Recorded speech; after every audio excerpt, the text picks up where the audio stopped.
तो जितने भी मेरे डियर हैं, तो आपको पता है कि मैं बायो साइंस का जो है करा दिया था, जो राजस्थान में अभी जो फर्स्ट ईयर का एग्ज़ाम हो रखा है, तो उसका मैं बायो साइंस का करा दिया हूँ।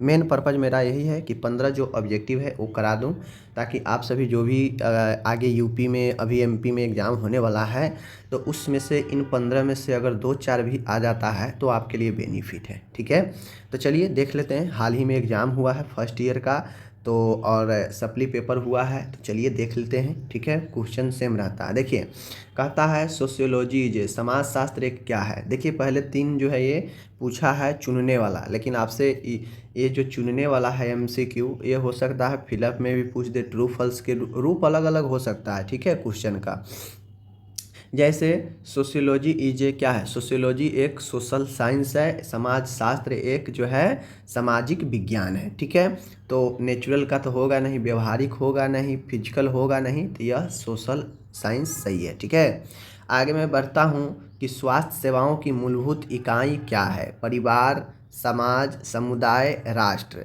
तो देखिए, किसी भी स्वास्थ्य सेवा का सबसे मूलभूत इकाई जो है, सबसे प्रथम जो सेवा का जो उपभोक्ता होता है वह आपका परिवार होता है। ठीक है, ऑप्शन नंबर ए राइट होगा। ओके, आगे है यहाँ पे साइकोलॉजी शब्द में साइका का अर्थ क्या है। साइको प्लस लॉजी, लॉजी का मतलब होता है विज्ञान या अध्ययन, और साइका का मतलब होता है आत्मा। ठीक है, तो देखिए फिजिकल गलत हो जाएगा, हेल्थ गलत, डिजीज गलत, सोल मीन्स आत्मा सही हो जाएगा, ऑप्शन डी। ठीक है, तो साइकोलॉजी में साइका का अर्थ आपका आत्मा होता है। अब देखिए यह फिलअप में कैसे पूछ देगा, तो फिलअप में दे देगा कि साइकोलॉजी में साइका का अर्थ डैश है, क्या है, आत्मा है। ठीक है, ये चीज़ें।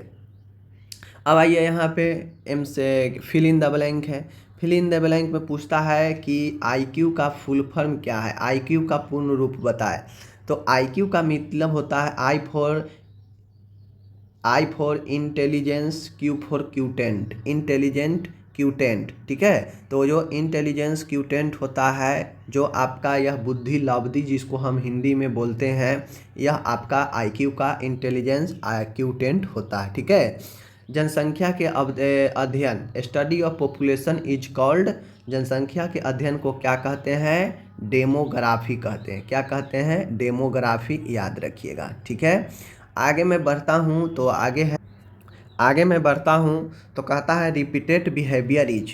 ठीक है, रिपीटेड बिहेवियर इज यानी किसी भी व्यवहार को अगर हम रिपीटेड किया जाता है तो उसे क्या कहते हैं, तो रिपीटेड बिहेवियर इज कंपल्सन। ठीक है, कंपल्सन, बार बार दोहराना, पुनरावृत्ति, ये कंपल्सन होता है। ठीक है, कंपल्सन। ठीक है, कंपल्सन, तो दोहराए गए व्यवहार को कंपल्सन कहते हैं। ठीक है, अब यहाँ पे समझ लीजिए, एक होता है इकोपैरेक्सिया। ठीक है, एक होता है इकोप्रेक्सिया। इकोप्रेक्सिया में मूवमेंट यानी एक्टिविटी को दोहराया जाता है। ठीक है, और एक होता है आपका इकोलोलिया। ठीक है, क्या होता है आपका इकोलोलिया। ठीक है, इकोलोलिया जो होता है, इसमें किसी के बोले गए शब्दों का अनुकरण किया जाता है। ठीक है, तो ये चीज़ होता है, समझ लीजिए।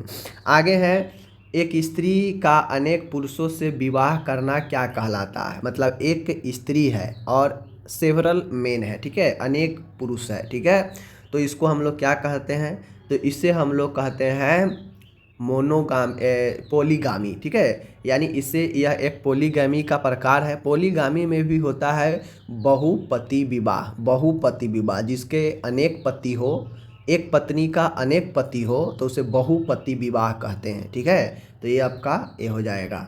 आगे मैं अब बढ़ता हूँ यहाँ पे, तो आता है 4 क्वेश्चन आपका ट्रू फॉल्स का है। ठीक है, कहता है वातावरण व्यक्ति के लिए व्यक्तित्व को प्रभावित करता है। तो इन्वायरमेंट जो होता है, इन्वायरमेंट किसी भी व्यक्ति के पर्सनालिटी को इफेक्ट करता है, ये बातें सही है। ठीक है, कहता है कृषि, पशुपालन तथा मुर्गी पालन शहरी समुदाय के मुख्य व्यवसाय है।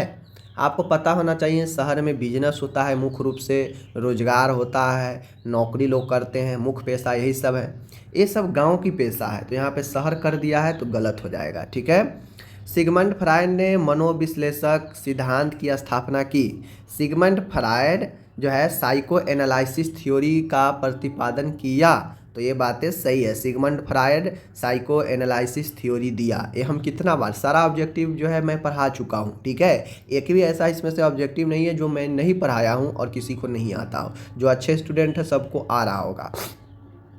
आदत कभी नहीं बदली जा सकती है। क्या आदत को आप कभी नहीं बदल सकते हैं? तो ये बातें गलत है, ठीक है। आदत लोग बदल लेता है, नहीं देखते हैं हैबिट जो है व्यक्ति छोड़कर कोई दूसरा हैबिट पकड़ लेता है। तो कहीं ना कहीं आदत को हम बदल सकते हैं, तो अपना ये जो है गलत हो जाएगा, ठीक है।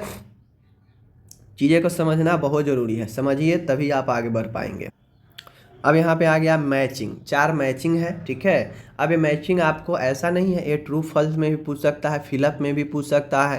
तो क्वेश्चन को अलग अलग ढंग से जो है बनाया जा सकता है, बस आपको पता होना चाहिए, ठीक है। देखिए कहता है अनकॉन्शियस का मैच किससे कर रहा है, ठीक है। अनकॉन्शियस का मैच किससे, देखिए जब कोई व्यक्ति अचेतन होता है, अनकॉन्शियस होता है, तो एक आता है स्केल, ठीक है। एक आता है GCS, ग्लासको कॉमा स्केल। इसमें व्यक्ति को अनकॉन्शियस लेवल को चेक किया जाता है। इस स्केल के द्वारा कौन सा व्यक्ति कितना अचेत है इसको चेक कर सकते हैं। तो ये आपका 1 का हो जाएगा D, ठीक है।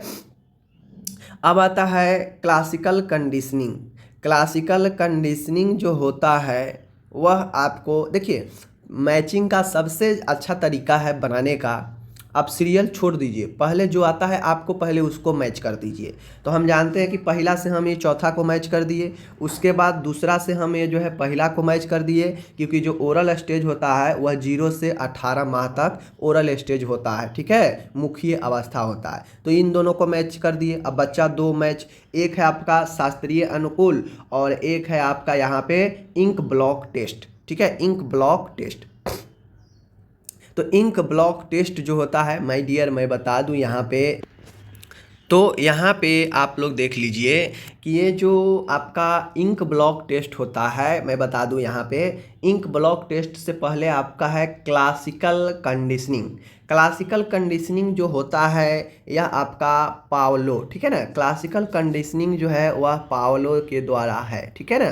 तो ये क्लासिकल कंडीशनिंग रिलेटेड है पावलो से। और बच जो गया आपका इंक ब्लॉक टेस्ट, स्याही का धब्बा परीक्षण, यह आपका रॉसचैक जो है, ठीक है ना, रॉसचैक के जो है टेस्ट, यानी इंक ब्लॉक टेस्ट को हम लोग जो है रोडसैक टेस्ट भी कहते हैं। तो ये आपका 4 कितना आसान था, मैंने बता दिया। अनकॉन्शियस से ये हो गया, ठीक है, ओरल स्टेज का ये हो गया, बाकी का 2 का ये हो गया, ठीक है, बता दिए कितना अच्छा था। चलिए तो आप लोग से एग्जाम में पूछेगा, बता दीजिएगा, ओके। देखिए अब आगे शॉर्ट क्वेश्चन में देखिए क्या पूछा गया था, एक बार देख भी लेते हैं।